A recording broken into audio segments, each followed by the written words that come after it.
کر نہیں بن سکی کوئی بات، لیکن یہ نہیں ہے کہ اس کو بدنام کر کے اس پر غلط تہمت لگا کے اس کو باہر نکال دو۔ جو آدمی تقوی اختیار کرتا ہے، ڈر جاتا ہے اللہ سے، تو یجعل لہ مخرجا، تو اللہ تبارک و تعالیٰ اس کے نکلنے کی صورتیں پیدا کر دیتے ہیں۔ اعوذ باللہ من الشیطان الرجیم، بسم اللہ الرحمن الرحیم،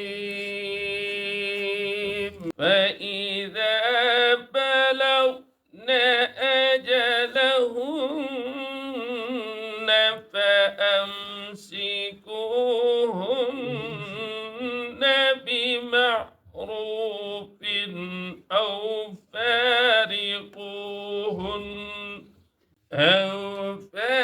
فارقوهن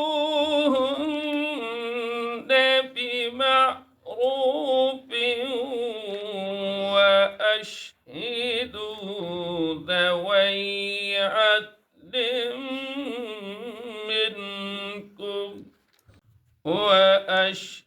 وأشهدوا ذوي عدل منكم وأقيموا الشهادة لله، ذلكم يوعظ به من كان يؤمن بالله واليوم الآخر، ومن يتق الله يجعل له مخرجا۔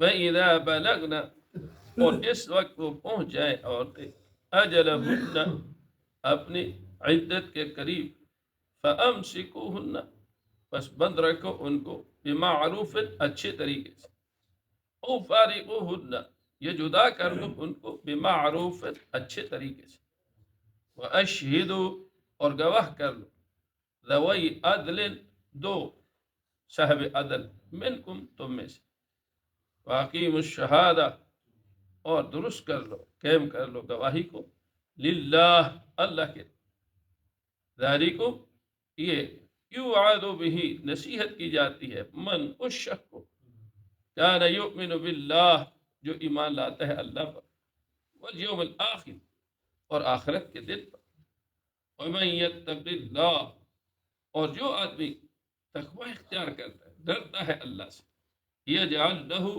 تو کر دیتا ہے اللہ اس کے لیے، مخرجا، نکلنے کی صورت، بنا دیتا ہے اللہ اس کے لیے نکلنے کی صورت۔ کل کے سبق میں آپ حضرات نے پڑھا کہ ومن یتعد حدود اللہ، کہ جو اللہ کی حد سے حدود جو ہے تجاوز کر دے، فقد ظلم نفسہ، اس نے اپنے نفسوں پہ ظلم کیا۔ اس لیے کہ اللہ کی حدود جو ہے وہ قائم ہے، اللہ نے ان کو بیان کر دی۔ اب جو حدود اللہ سے تجاوز کرے گا تو ظاہر ہے کہ اس نے اپنے اوپر ظلم ہی کرنا ہے۔ سب سے بڑا ظالم وہی ہے کہ جو اللہ کے احکامات سے تجاوز کرتا ہے، اللہ کے حکموں سے تجاوز کرتا ہے، اللہ کے نازل کرتا ہے حدوں کو توڑ رہا ہے۔ اس لیے اللہ کی حدود کو نہیں توڑنا چاہیے، کیونکہ اللہ کی حدود کو توڑنے والے جو ظالم ہوتے ہیں وہ دنیا میں بھی نقصان اٹھاتے ہیں، آخرت میں بھی نقصان اٹھاتے ہیں۔ اس لیے حجاج بن یوسف کتنا بڑا ظالم ہے، جابر کی شب کا آدمی، اس نے جس آخری بندے کو شہید کیا وہ محدث تھے، تابعین میں سے تھے، سعید بن جبیر رضی رحمت اللہ تعالی۔ تو حجاج اس سے پوچھنے لگا کہ اے سعید، بتاؤ تجھے کس طرح قتل کر؟ تو عجیب جملہ انہوں نے فرمایا، سعید بن جبیر، اللہ اکبر، فرمایا کل قیامت کے دن جس طرح تو قتل ہونا چاہتا ہے، جس طرح تو ہونا چاہتا ہے، اپنے ساتھ جو کرنا چاہتا ہے اسی طرح میرے ساتھ کرنا۔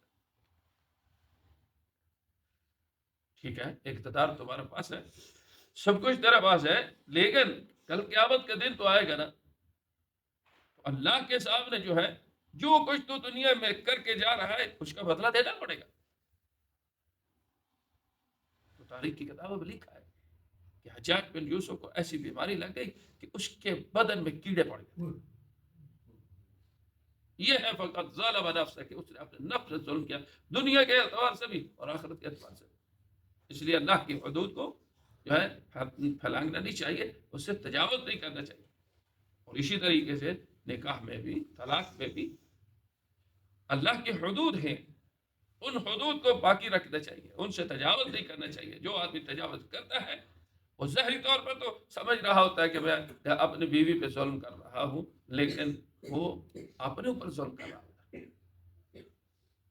اس لیے فرمایا فَإِذَا بَلَغْنَ أَجَلَهُنَّ،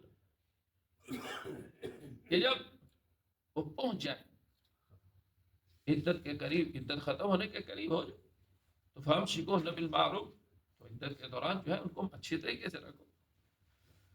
اور فارقوهن بمعروف، اور اگر ان کو جدا کرنا چاہتے ہو تو پھر بھی اچھے طریقے سے ان کو جدا کر.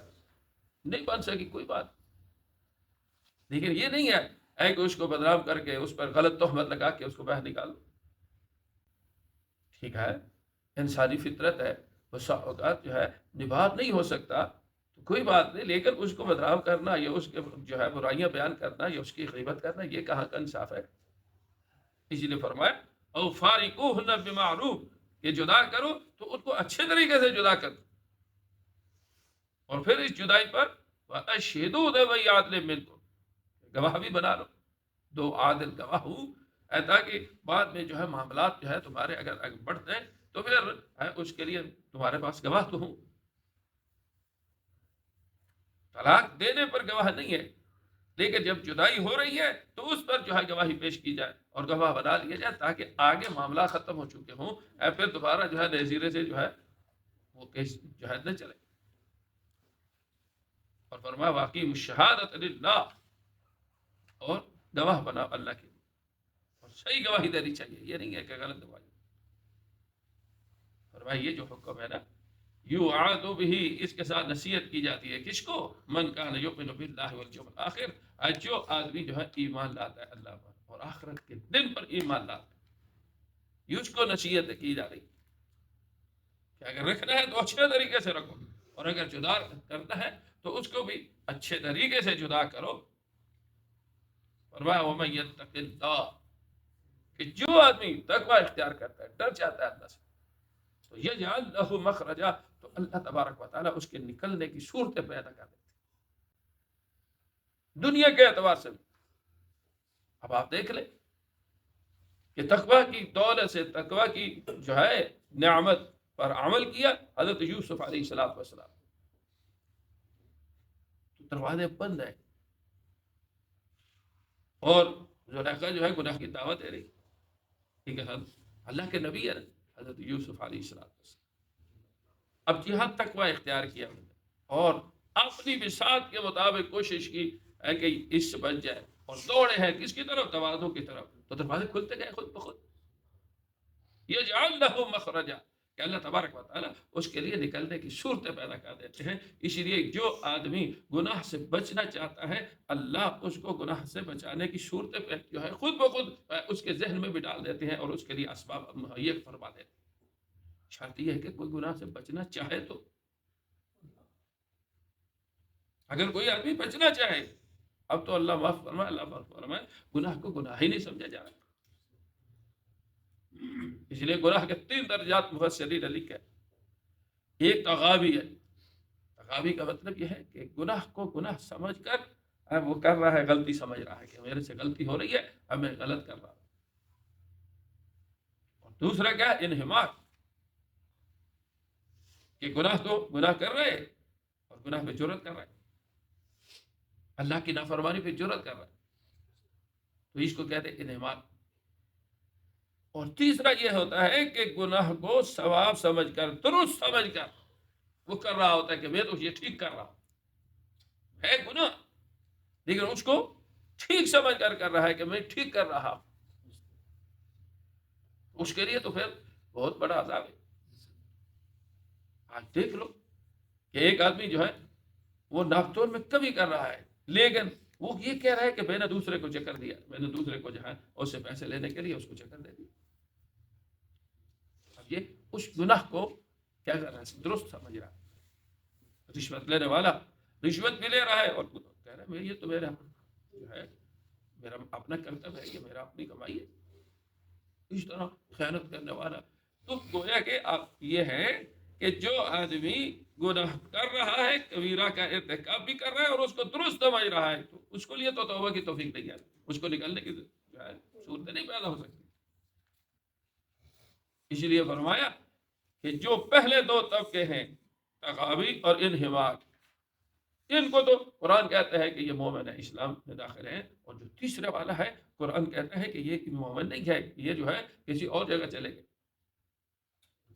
اسی لیے فرمایا ومن یتق اللہ، کہ جو آدمی اللہ سے ڈرتا ہے، خوف اختیار کرتا ہے، تو یہ جعل لہ مخرجا، اللہ اس کے لیے نکلنے کی صورتیں پیش کر دیتے ہیں، اللہ اس کو توفیق دے دیتے ہیں کہ اس گناہ سے وہ بچ جاتا ہے. اس لیے گناہ کو گناہ سمجھو گے تو پھر توبہ کی توفیق ہو جائے گی، اور گناہ کو گناہ ہی نہ سمجھے تو پھر توبہ کیسے ہو.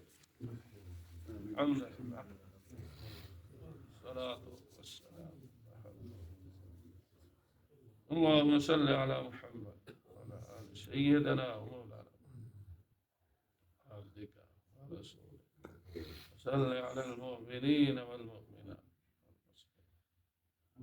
اللهم اغفر لنا، اللهم إنا نسألك العافية. توفنا مسلما وألحقنا بالصالحين.